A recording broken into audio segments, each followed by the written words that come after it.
2:30 वाजताच्या दरम्यान घडली आणि त्यानंतर हा जो विधी संघर्षित बालक आहे त्याला लोकांनी त्या ठिकाणी थोडी मारहाणही केली आणि त्यानंतर त्याला पोलीस स्टेशनला आणण्यात आलं।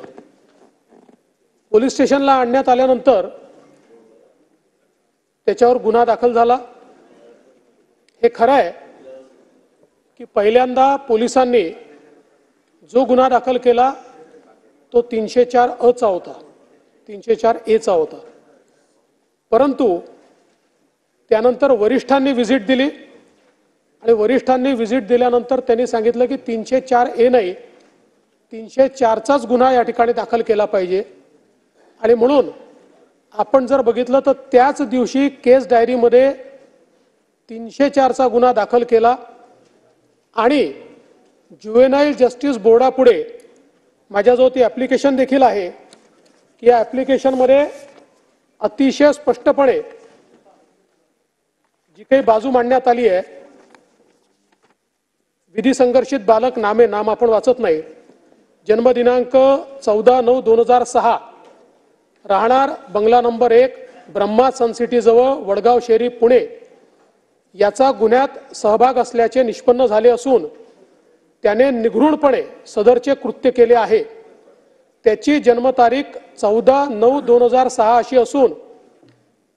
नमूद विधी संघर्षित बालक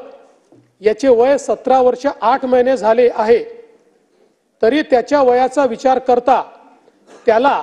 चिल्ड्रन्स कोर्ट सेक्शन 20 यांच्याकडे ॲडल्ट संबोधून